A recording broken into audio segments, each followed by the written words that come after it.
Hola, hola, hola, Dios te bendiga muchísimo, gracias de verdad por estar ahí conectados y una vez más, bienvenidos a este espacio. Recuerden que esta transmisión es una herramienta para que el propósito de Dios se siga perfeccionando a través de cada mensaje. Vamos procurando clarificar un poco más la visión de Dios, establecer su reino en nuestra vida, conocer su voluntad, entender su deseo a través de la escritura. Y pues bueno, quiero que para hoy tengamos en cuenta prácticamente lo que significa la palabra esforzarse. Hemos escuchado la palabra esforzarse demasiadas veces dentro de cada mensaje que quizás escuchamos relacionándonos al Evangelio o incluso en el día a día, hoy en día con tanta temática relacionada a la motivación con respecto al no te rindas, al esfuérzate y sé valiente, con respecto a no te canses, levántate. Estamos pasando prácticamente por un tiempo donde en este presente sabemos que las circunstancias y las situaciones cada vez se ponen un poco más difíciles y salir adelante, levantarse cuesta, y es por eso que es necesario saber de qué manera es que Dios quiere que tú te levantes, de qué manera es que es efectivo el hecho de que tú te levantes. Entonces, siempre todo proceso va a requerir una evaluación y esa evaluación es la que nos está diciendo a nosotros prácticamente si estamos yendo por buen camino.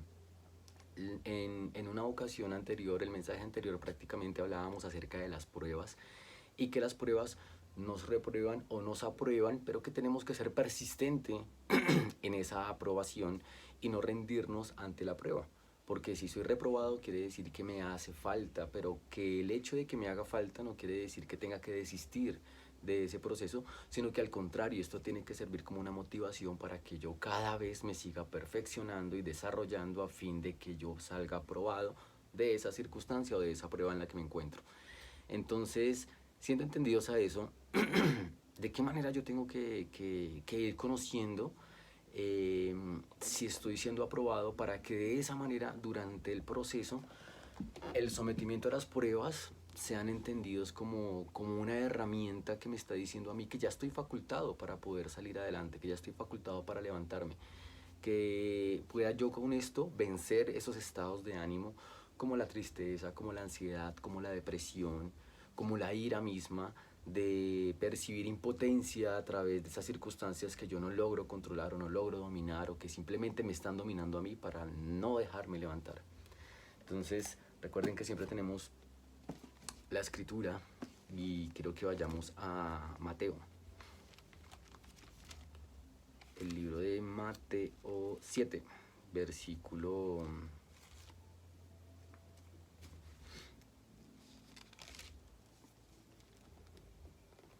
versículo 20. Mateo 7, versículo 20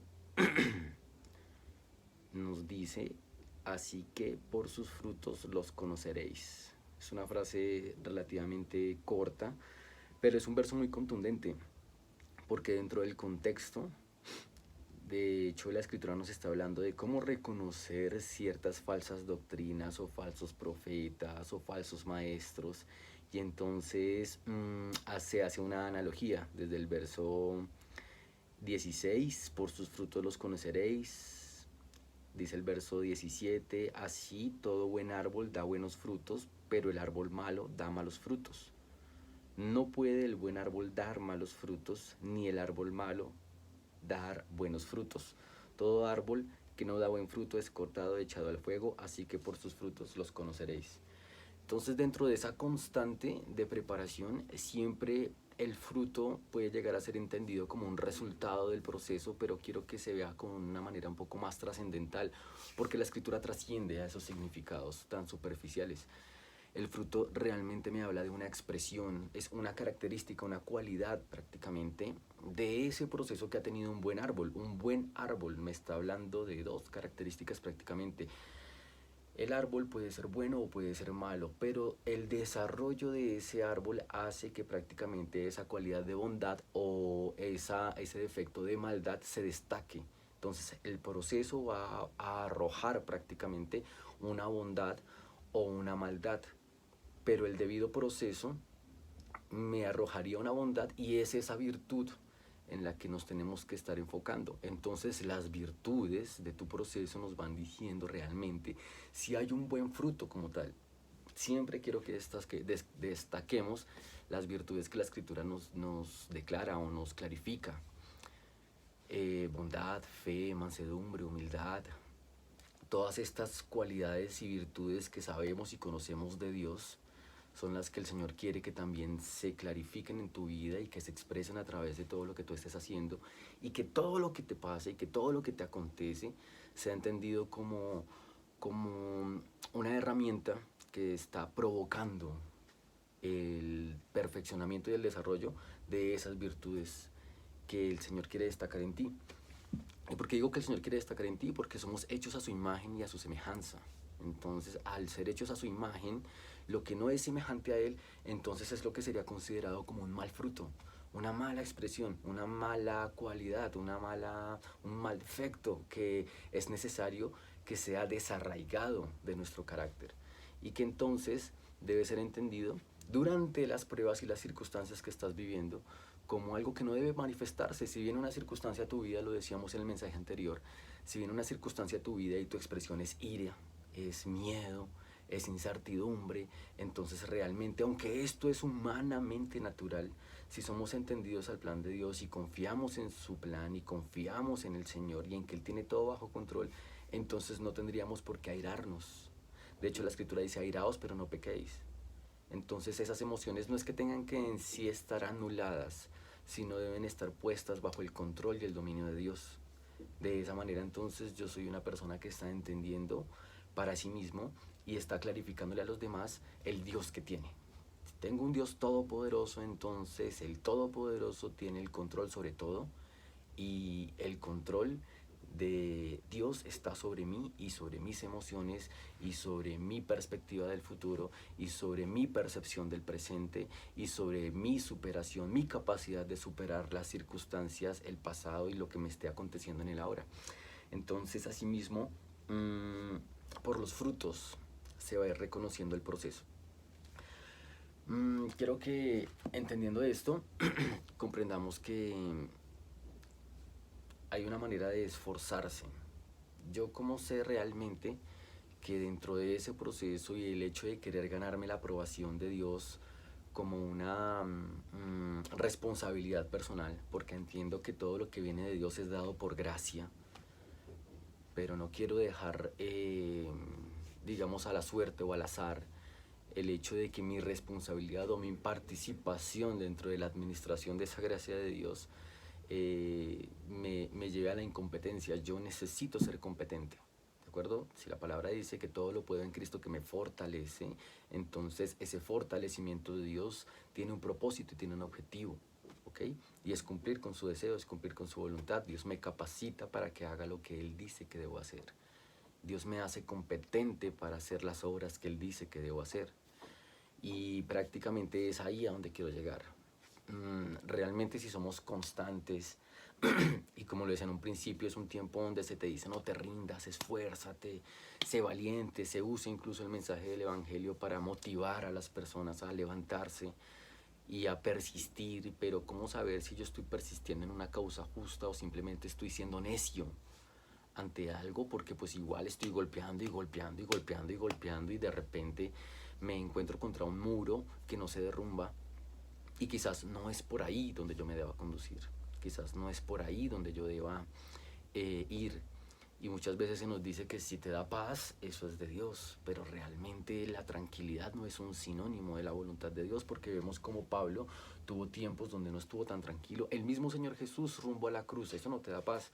Decir que tienes que ir a la cruz a morir por los pecados de muchos, y que es tu responsabilidad aceptar prácticamente esa voluntad del Padre, no es algo que te brinde paz, pero es algo que tenemos que asumir.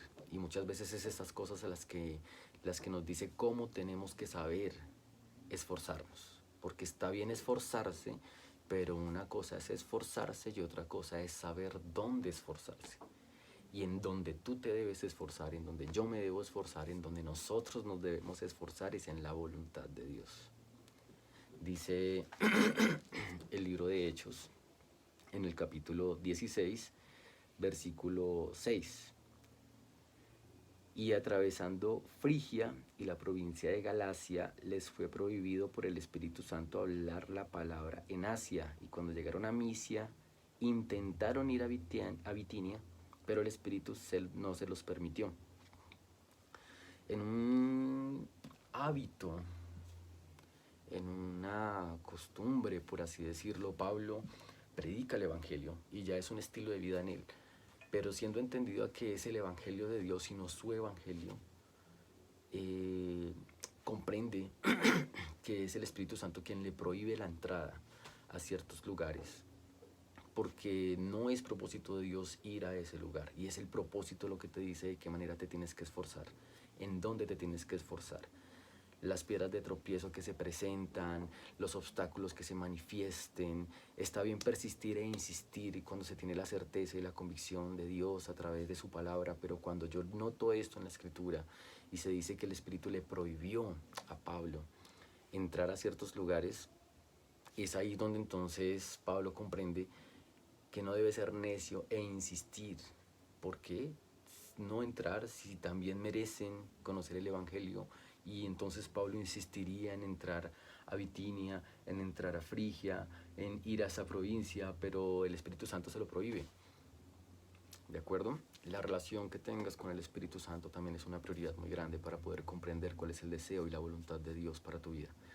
Y el conocerla la logramos en relación con Él, en relación con la Escritura, pero la praxis de la obediencia a través de la palabra te hace diestro para comprender la voz del Espíritu Santo.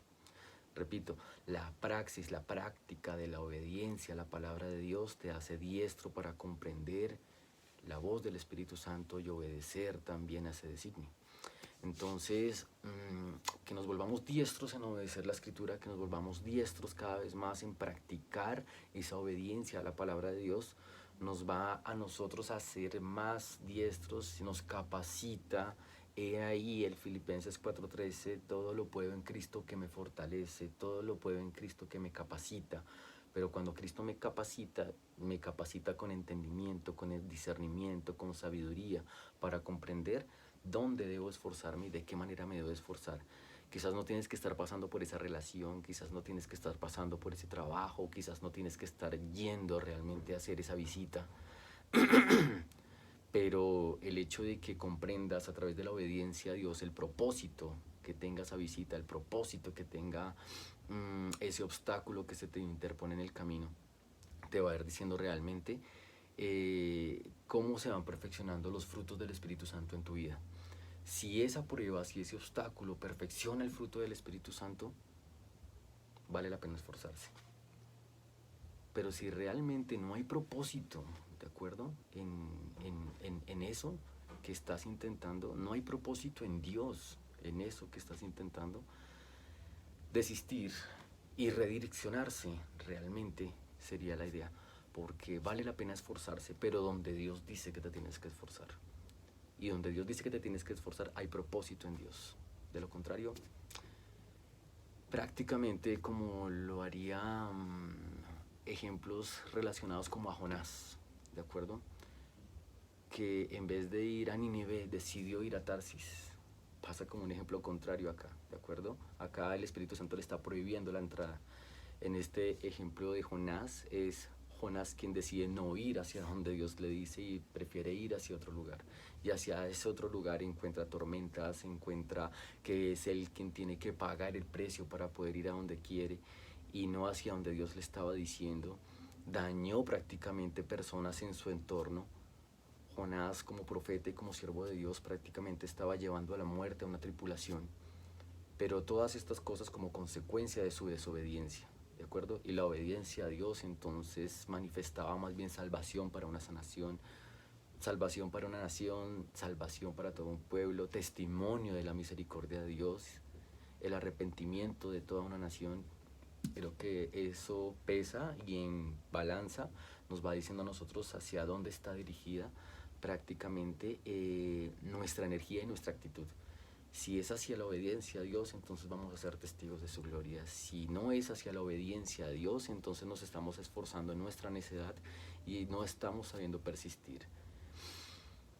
clarificaremos mucho más esto, y si tú tienes aportes y decides dejarlos acá en los comentarios, nos alegraría mucho poder compartir con ustedes algo que enriquezca mucho más este mensaje. De verdad, muchísimas gracias por estar ahí conectados. Que Dios te bendiga. Nos vemos el próximo fin de semana, próximo domingo. No te pierdas este espacio. Si decides compartir este mensaje, que sea también para que tú seas ejemplo de todo lo que estamos hablando acá, y que todos juntos podamos seguir creciendo unánimes en esta fe, unánimes en este mensaje, unánimes en el Señor, y que esta sea una semana de bendición para todos ustedes. Que todo aquel que te vea en ti la bendición de Dios, vea en ti la manifestación de su gloria, porque lo estamos procurando hacer en todo tiempo. Que el Señor te cuide y te guarde, y si no te vas a rendir, reitero, no te rindas a la voluntad, a hacer la voluntad de Dios, pero sí rindámonos a la necedad y a persistir en los planes que no son de Él. Que Dios te bendiga.